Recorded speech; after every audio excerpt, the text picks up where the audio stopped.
When I think about maximizing the impact of learning and development experiences, it's so easy to go to top-of-mind classic strategies like setting clear learning goals or active participation. But if you really want to take your learning and development to the next level, it's so critical to speak to a passionate and energetic learning and development leader such as Devin Hastie of Anheuser-Busch. Join us now on the Return on Intelligence podcast as we dive deep into concepts such as training versus learning, confidence versus competence. And what really blows me away is how the Anheuser-Busch leadership empowers its administrators, leaders, and learners by granting them permission to think differently. Welcome to our show, Devin. Hey, Al, how are you doing? Doing great. Thank you so much for joining us. I'm really excited to talk about maximizing the impact of learning and development experiences with you. And I really want to talk about Brew U. That's quite an exciting platform that you've set up, and we've talked about it in the past about how successful that is. But I think before we get there, I'd really like to talk about your background and really give us an introduction of yourself as a leader and a learner, and even your history at Anheuser-Busch. Yeah, that's it's always easy to talk about yourself, Al. So that's something I think I can do. I appreciate that. No, excited to be here and to join you on the podcast today. As the director of commercial learning for Anheuser-Busch, I feel like, if I give a rewind into, my passions, I think about my job as actually the intersection of three of my passions. And beer, first and foremost, most people's passion, right, Al? Beer, Yes. but also education and sales. And I think my experience at AB really started 23 years ago as a summer sales rep. And I learned about this opportunity of, being a salesperson as you grow up.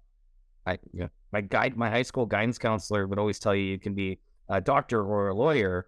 My guidance counselor was telling me I could be a teacher. So I obviously just really leaned into that, and I pursued teaching as a profession, but then discovered this idea of selling beer for a living. So I like to think about my role today as just that intersection of those three passions for me. That's great. And so when you were a rep, was there a sales enablement program, or were you kind of just thrown to the wolves? And what time frame are we talking about? Yes, circa 2000. I'm dating myself, so that's I don't know if we should go there, but circa 2000, as I started out in in the sales process or the selling program, we had a very intricate selling development program, and I think about it today as I feel like I came in with a lot of, raw talent from a sales perspective, but I look back to some of those principles and some of those ideologies even then and how they're still applicable today. Like selling a box of beer in the year 2001 isn't much different than the year 2022. The environment and the industry's changed, but the capabilities and the skill sets are still very similar. And I feel like, I've been able to bring that learning, that experience to my role. So I'm less of a teacher or a facilitator and more of a practitioner in the work that I do. Sure. And being that facilitator and, director of learning, for your commercial, learning and development, do you lean on your experiences as a learner, or are you, reinventing yourself consistently as the years go by? Yeah, it's a really good question. And I think back to, that high school guidance counselor that told Devin he could be a teacher. And I actually pursued teachers college. And I talk about this a lot is I didn't learn to teach when I went to teachers college. I actually learned to learn. And I think that that's probably one of the biggest skill sets in a learning and development role is to always be learning and be agile. Like you think about the way that we traditionally have learned. We'll spend tens of thousands of hours in a traditional classroom. And then as the world's changed, and even as we had to pivot for COVID, we had to adapt real quickly to meet the learners where they're at, Al, right? And we often were driving curriculums and driving the narrative on development. And then things changed. And we learned pretty quickly that we have to adapt to meet learners where they're at versus, us trying to tell everybody what they need to learn all the time. Right. Yeah, so important. I remember a lot of my learning or teaching opportunities have been in sales enablement. And so, we kind of we can strike a chord there in the fact that it sounds like your beginnings were experiencing sales enablement and then perhaps working on that, as a sales, leader or a development leader in your role. But, I've learned a lot from sports in my life. And I can tell you at times as a sales leader in my previous role, I was overwhelming learners, and I can fall on that sword quite easily. But it was really kind of a moment in a dressing room with some 12 and 13-year-olds that taught me that I was doing that. I can remember it succinctly. I was the beginning of my lacrosse coaching career, and I had the brass tacks, I had the competency to do it, but I filled this little whiteboard. It was probably 2 feet by 3 feet for my pregame chat it was basically full 17 points, or these are 12 and 13-year-old boys trying to play lacrosse at the bantam age, and I gave my pregame speech, and I thought, man, we are prepared. We're going to go out there, and we fell flat, of course, and it was just too much message, right? And I've learned over the years that creating those bite-sized learning opportunities, in the sporting environment, well, it translates to business, and it's been quite successful for myself. Do you have similar experiences? Yeah, it's funny that you use that example, because I think very similar for me is, I actually left teaching. So I taught grade 7 for a short time out, and I left teaching. And when I left, both my mom and dad were teachers, and my dad sat me down and said, "Are you sure you want to do this, Dad?" And, when I was looking at Dad, I said, "Dad, you know what? I thought it'd be more like coaching, right?" I actually learned that I was a pretty terrible teacher, because teaching and having curriculums and teaching to, the rubric, if you will, wasn't for me. I was more designed to be a coach. So very similar to you is, I've coached competitive sports since I was 16 years old. But then when I started to have my own children, I learned I have house leaguers. So, and I said to my wife, I said, no, I'm not going to coach our kids. I'm going to let them have another coach. And that lasted for about a year, right? Sitting on the sidelines and watching somebody else be successful or not successful. And I said to myself, can't complain if I'm not willing to do it myself. And I leaned into coaching house league sports. And that was a quick lesson learned. But I really believe that I think, and I feel like I'm successful in my role today. And I feel like a lot of that success has come from the learning and the trial and error on how to coach kids on fundamentals, keeping it fun, and allowing them to progress to whether the next year or the next level. Yeah, that's great. And I can personally say there's nothing more rewarding, actually, than coaching your children or seeing other children succeed in sport. It's just awesome. But it's not much different now. It's not much different than the business world, right? And I when I start to compare the two, it's like, as leaders and coaches, if we're only coaching to the result, right, the annual target, so we can put that trophy, right, the sports trophy on our vehicle and say we won, are we truly doing what we need to do? It comes down to the Simon Sinek conversation about the finite game versus the infinite game.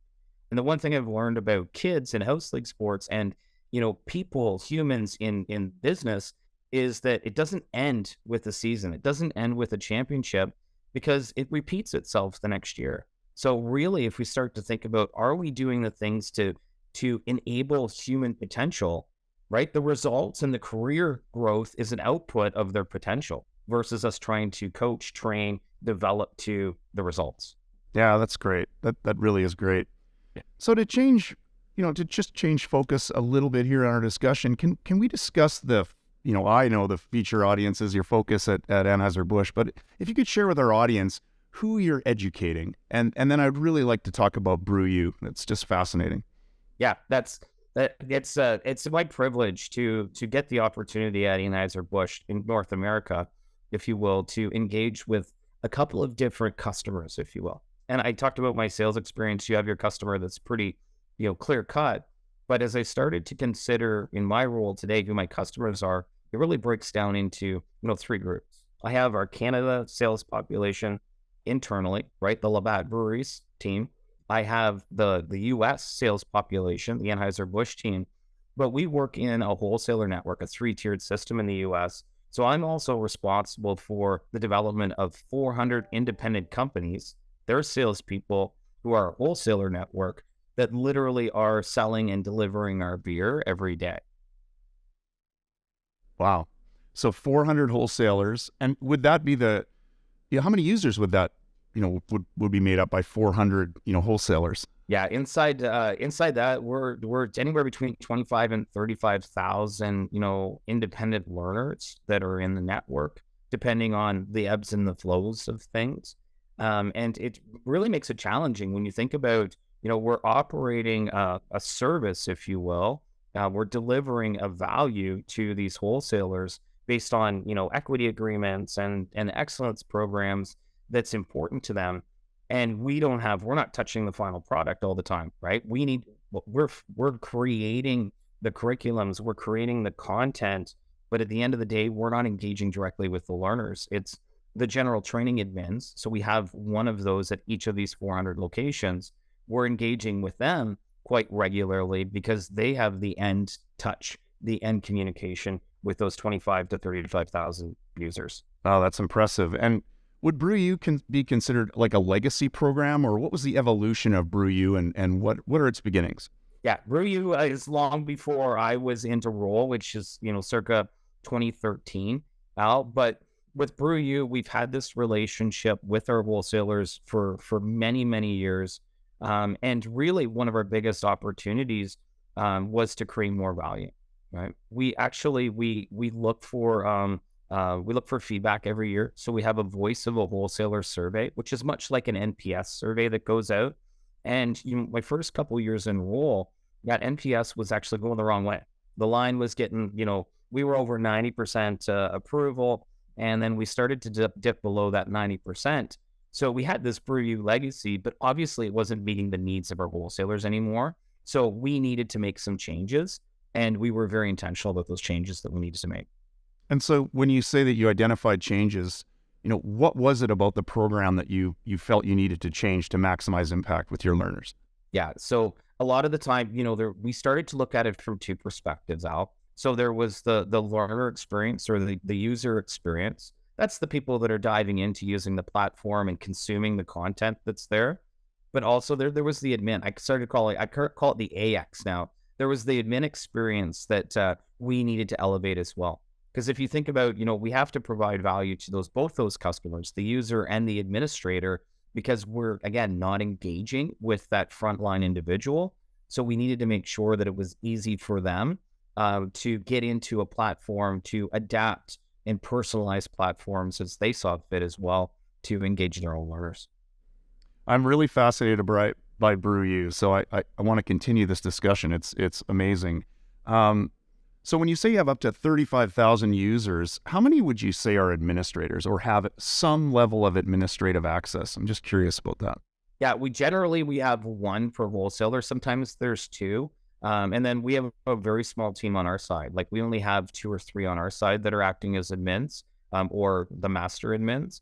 So of that 25 to 35,000, we're really talking about 450 people tops at most, really. Great. So with Brew U, and maybe even in discussing your Canadian and U.S. sales teams, like what challenges or opportunities do you see that differ amongst those 3 distinct user groups? Yeah, I think when we think about the challenges, the biggest challenge that's consistent across all 3 is time. Everybody's time starved. And I think if we start to think of L&D as a resource, it tends to be the resource that gets the least amount of time. So being able to be nimble and agile and meet learners where they're at, so they're consuming stuff that's actually important, that interrupts their busy routine, so they're going to lean into something they need to develop, is the biggest opportunity for us. And then I think as you start to think about it, it's maturity levels. So in Canada, it's a little different route to market. So we're a little more mature in the way we go to market from like a business development rep standpoint. So we're not taking orders. We're actually acting as consultants. In the US, our sales teams are interacting with the wholesalers. So they're bringing a full commercial lens to the table. So they're talking about revenue, and they're talking about sales, and they're talking about marketing. And then in our wholesaler network, really, it's very legacy. Is you've got some individuals that have spilled more beer than I ever sold, right? Or have, a lot of these guys and girls have actually been selling beer longer than I've been alive. So you start to think about those different interactions and how we can actually engage these learners through web-based content, which we call self-led content. How do we engage them to be motivated to lean into something that they need when they need it? Yeah, for sure. And so with these different learner groups, like how do you find yourself iterating on these learner pathways? Are they different? And you know what? The challenge is always to keep people focused or interested, motivated in what they're learning are, the learning is. So how do you iterate on these learning pathways and what's the frequency of review, I guess is one of the questions I have. Yeah. So we are, I'll take the frequency of review. So we review our full concepts every year. We start in September, October, and we start to look at what we deliver to our customers, and we review it. So sometimes we keep, sometimes we change, sometimes we retire content. So we're looking at it every year. And then how do we adapt for the learner? I think was one of the biggest opportunities that Absorb gave us, was how we could actually make it a little more personalized. So in the past, we used to do certifications and recertifications. And even in that, the feedback, that NPS feedback, we heard that the recertifications were very repetitive. And if you learn like I do, the last thing you want to do is have to go through something again.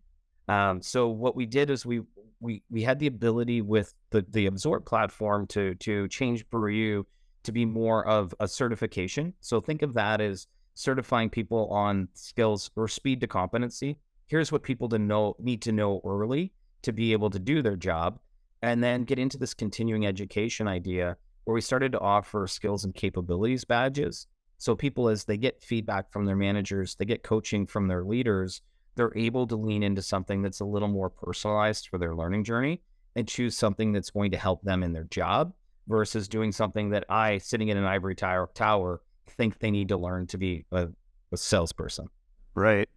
And so when you're looking at these learner pathways and just your approach at Brew U, it's something you and I have talked about in the past, but the confidence versus competence equation, and how do you feel, what does each have in the role of pushing, the maximal impact of these learning issues? Yeah, and I think to discuss that, I think is really, if we start to think about us as learning professionals, how we deliver or traditionally have delivered, we've often talked about delivery as web-based and instructor-led. Often we even forget about this idea of experiences that people need to have, but even the coaching that really is the binder to the blended learning experience. So for us, as we start to look at, web-based training, we look at it as self-led training. So basically that's what web-based is how can you lean in on your own time, your own capacity, and consume knowledge and or skill-based content to help yourself. Then the instructor-led piece, and we learned this in COVID, is virtual instructor-led can be quite impactful. So what we learned was that, is bringing leaders into doing virtual sessions, people that are maybe subject matter experts, can be quite impactful by doing it virtually. And then instructor-led, as we get back coming out of some of the COVID stuff, we're really focusing on how we can leverage experts in some of the workshops to kind of encourage people on the confidence side. So if you think about self-led and web-based, is really about competence. It's knowledge and maybe a little bit of skills that people need to learn about. But then as we evolve into the virtual leader-led or expert-led, it's really about confidence and how we can actually start to embed confidence for people to apply this newfound knowledge or these newfound skills in their job or in their real life. Yeah, it's so true. And when you mention leader led, do you have programs to train the trainer, or how are you identifying which leaders, or is it everyone as a leader is responsible to train? Like, what is your approach there? Yeah, so it depends on the situation, right? Because sometimes people mix communication for training. So we try to basically separate that. So leaders are responsible for their own communication. But as we, through our people cycle, we're always looking at skill sets and expertise. So as we look at that, we try to go to the subject matter experts when we have a need in the business and identify that expert. And then really, I'm not a learning design specialist. I act as a learning consultant for the most part. So we do have train the trainer programs. We actually are working on a coaching certification, which is the similar skills that you need to be an effective facilitator. And then I do a lot of coaching and consulting with experts to prepare them to meet these moments where we're delivering virtually expert led content. Well, I can share like when we talk about expert led, there was a time in space 4 or 5 years ago as Absorb was scaling, and we had to really create a sales playbook. Like we started expanding our sales team, and we really had no standards of approach. People found their own way out of the forest in sales, and it was a sink or swim environment. But we had to change that to scale. And so you start drawing up a playbook and trying to get a sales team to shift. And there are challenges there. And especially when you've got a successful sales team trying to push the buy-in on the sales enablement process you're looking to enable.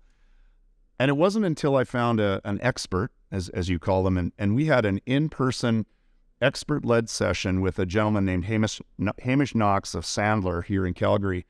It was like a light bulb switched on my sales teams, and they would come back to me and tell me with confidence, your word, the confidence in his ability to show them the pathway, down these sales enablement playbook items, and just the normal approach Sandler had with sales.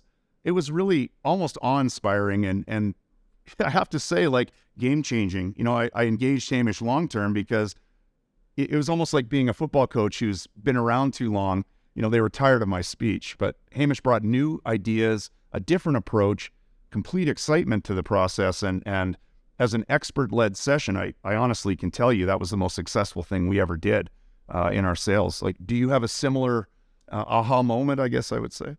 Yeah, it's probably two aha moments, to be honest, Al. And I think about like that's a really good example with Hamish on how sometimes we realize things by accident.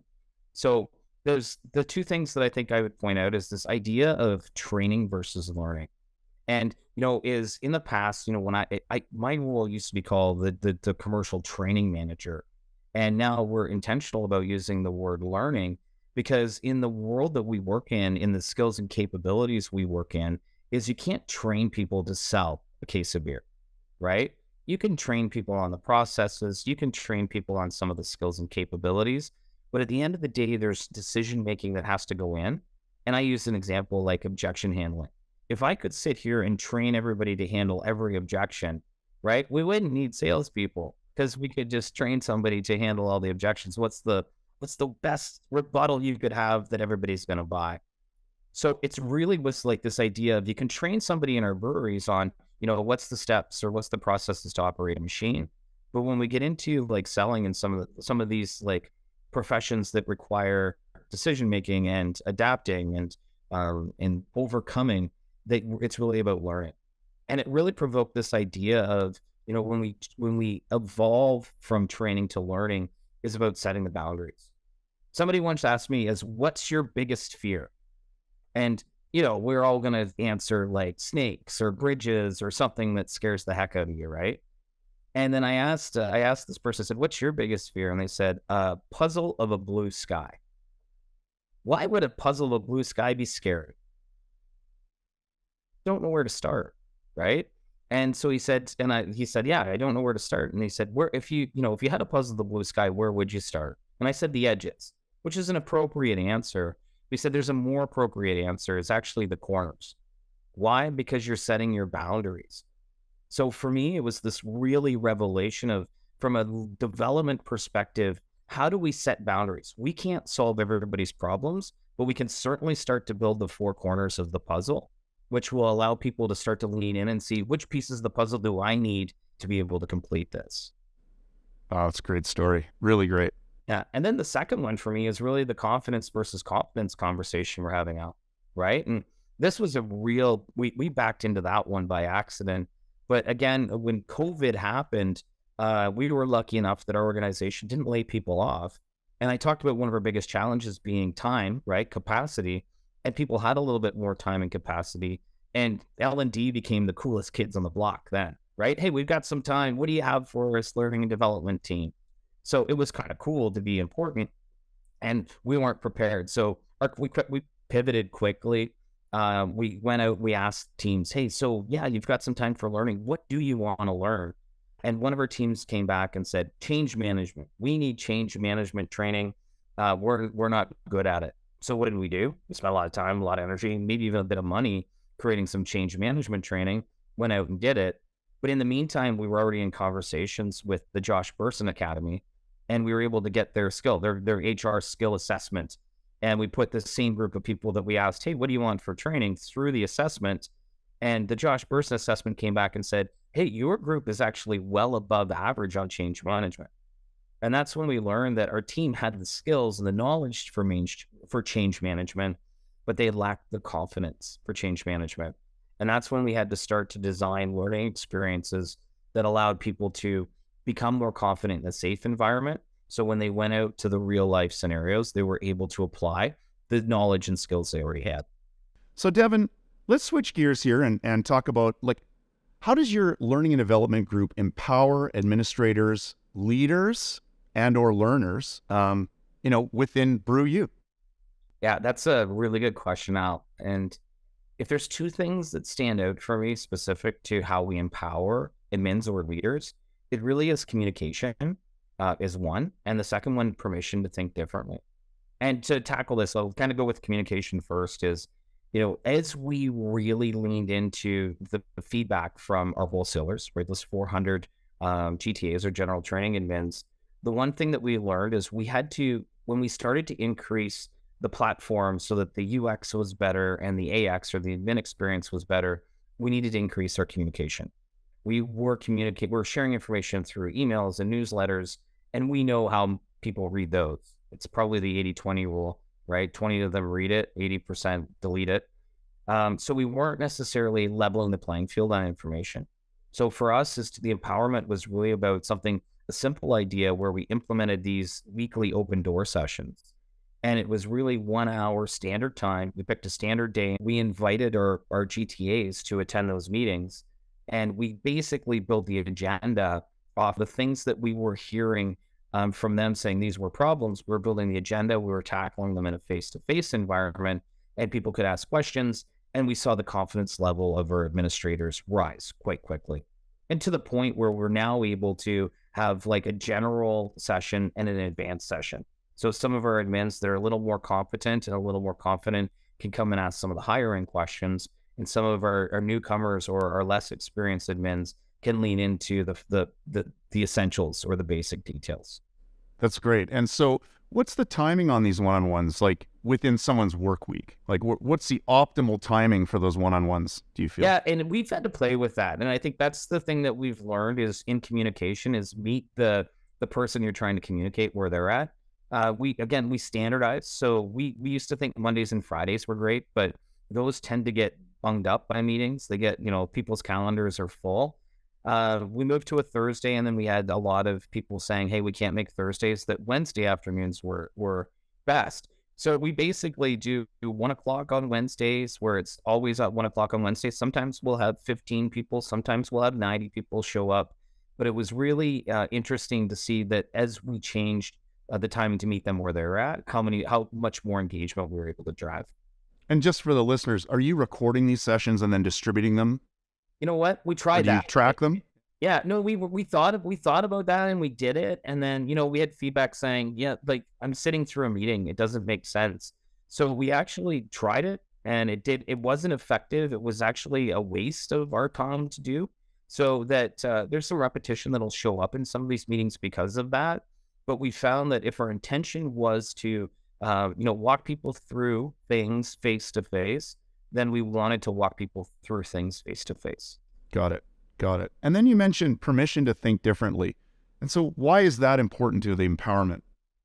Yeah, I think it's I think L&D becomes very traditional in a lot of organizations, Al. And as we start to think differently, we needed to give our clients, our customers, the permission to think differently. And I'll use an example as like what it really means. So again, it kind of comes back to setting the boundaries, right? Setting the four corners so people can complete the puzzle conversation. But we had some route to market changes. So the way that we were engaging with our wholesalers, we had a significant change. And the individuals in those roles, like it was a responsibility bump, it was a really positive bump for them. But as we listened to feedback early on those changes, people were saying to us, well, we don't know what's different. We don't know what we're doing differently. And as we were preparing, some development, some learning, some training and development content, we were working with our CEO. And working with our CEO, he had his mind set on this is how we need to do this, and this is what we need to tell people to do. And our realization at that point with Brendan was, Brendan, we actually don't need to tell them what to do, right? We've already laid that out and they're confused. We actually need to give them permission to think differently and then give them the four corners of the puzzle. So, and we were very, like, literally, you have to stand up here and say, I'm giving you permission to think differently. And here's the 3 or 4 items that I'm giving you permission to think differently on. And we came out of that like 1-day virtual training and people were like, hey, now I know what I'm supposed to do. And hey, now I know things are different. And it was a really cool experience. So we've learned that we need to give our admins and we need to give our leaders permission to think differently, that, hey, when you come to us, you don't need to come with a solution. What you need to come is with an open mind. And we actually implemented a process that we call the 4K assessment. And it's a needs assessment that will go through with people that are looking for development opportunities, even if they think they know what they need to work on. And we'll walk them through this process that's essentially asking them, hey, what do you need to know? What do you need to understand? And the example there is, hey, if I'm in sales, I maybe need to know what a P&L is. I don't need to understand a P&L. We're not, the finance team, but they might need to understand the things that we do, how the things we do impact our retailer or our customers' P&L. So what do you need to know? What do you need to understand? What should you be doing? Right. And that's an interesting conversation when we ask people what they should be doing. And then who are you becoming? And when we ask those 4 questions, it really opens people's minds to think differently about what the end solution might be that they need for their teams or their individuals for development. Yeah, it's fascinating. And so you have the CEO giving your leaders the permission to think differently in this learning and development environment. And so the next, the natural question that comes to mind is, what is the role of leadership in maximizing these learning experiences within Brew U? Yeah, and I think leadership is the most important to building culture. And I think if you start to think from a development perspective, every organization probably says in their mission statements that we strive to have a learning culture, or we might even strive to have a coaching culture. But I would say in my 10 plus years of experience in learning and development in corporate America and Canada is creating those cultures is super hard. And I often joke about this idea that people think that L&D is learning and development is boarding school. I could take my individuals, I could drop them off. Imagine a world where if you could take your baby somewhere and drop them off and they came back to you toilet trained and they could already eat solids, how easy parenting would be. Yeah. It would make life a lot different. And I think a lot of organizations treat the L&D team as that boarding school. Here, you take them, you do all this stuff, and then give them back to me when they're ready to go. And then I could do amazing things with, the talent. And that's just not the way that the world works. Like, you need leader engagement to, create space for the teams to learn. That's the one thing is if leaders don't buy in, learning and development isn't always about dollars and cents, right? It's about time and commitment. How do we find these other resources? And that was one of the permission to think differently to people is we don't have to spend money on external vendors, et cetera, to do things effectively, but you need to create the time and the space, or potentially even provide some time and space for subject matter experts to lean in, which was really important. And then I think from a leadership perspective is, balancing leaders. If leaders understand your programs or understand the programs that their employees are going through, it connects a lot better. So if you're going to train somebody on, a skill or capability, but you're not going to incorporate it back into your feedback models or your coaching models, there's going to be a disconnection. So we need to make sure that our leaders understand the things that we're doing to develop our teams so they can bring that into the natural evolution of coaching and feedback that's just as important to learning and development as web-based modules and, expert-led workshops, if you will. Right. And so when you're developing, these experiences, you've got leaders who have got permission to think differently. You've got leaders who've walked the walk, so to speak, or have, tremendous amounts of empathy, it sounds like. Are you, in your design, thinking or focusing on learner backgrounds or learning styles, within Brew U? Yeah, it's something that I would say, to be completely honest, we haven't been great at, but we're evolving into. And I'll use an example. I was out doing an instructor-led event with a wholesaler just recently, and we were doing an exercise, a breakout exercise that was pretty simple, pretty clear. And the individual said to me, this individual been, again, selling beer longer than I've been alive. He said to me, Dev, I don't get it, right? I don't get it. Like, what are we supposed to be doing? So the teacher in me said, okay, here, let me mimic with another individual how this is going to work, right? So I mimicked it with him and I said, okay, are you good now? And he was like, no, actually, I'm not. And I actually so he wasn't a visual or an auditory learner. He actually was a tactical learner. So I actually had to change my process to go through the exercise one-on-one with him. And when we left that, he's like, oh, wow. And there was some really good awareness or some really good revelations. So I think as we create more time and space to be thoughtful about that stuff, we're getting better.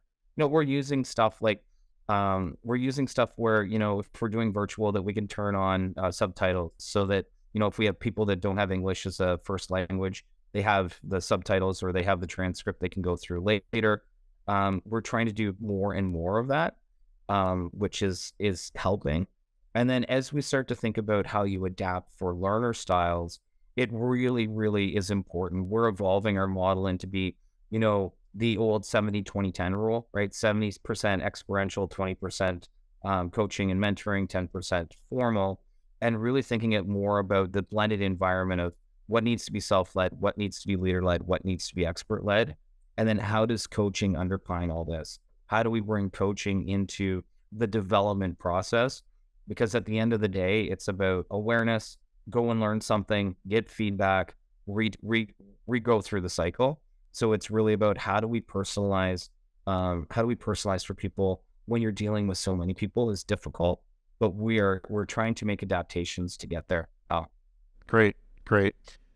Well, Devin, I really want to thank you for joining me today. This has been just an incredible discussion on maximizing impact of learning, experiences. We've touched on things like value creation, trust. We have that great confidence versus competence discussion. And I have to say that, it's obvious to me that Anheuser-Busch has a very thoughtful learning environment. So I'm just going to ask you, what would your final bit of advice for folks who are trying to maximize impact, within L&D, what would that be? And I don't know if this is probably my own experience, but where I've seen things become effective, and the advice that I would give to other organizations is think differently about the people that you're putting into L&D roles. And what I mean by that is often, as we even look for, the opportunity to get into corporate learning and development, a lot of the roles require instructional design, et cetera, et cetera. But when we look at our own organization, we're not facilitators and instructional designers. I happen to have went to teachers college and happened to, fall into sales, but really we're hiring practitioners. So as the director of commercial learning, I grew up my first 13 years in the organization in sales. So I'm bringing a mix of, hey, what I've learned, but also my own experiences and applying it back to as the world's changing. But also our director of supply is growing up in the supply chain. So this is somebody who's been in logistics and brewing locations on the shop floor learning. And even our director of leadership development is an individual that came from higher education. He came to us from the outside, but had kind of cut his teeth, if you will, developing leaders in universities. And that the way that we approach things is a little more practical, and it's a little more from experience than bringing somebody coming in saying, here's the process or the SOP to develop training for people. Well, that's great advice. So again, Devin, thank you so much. I've really enjoyed our time together, and I hope we speak again soon. Thanks, Al. Really appreciate you.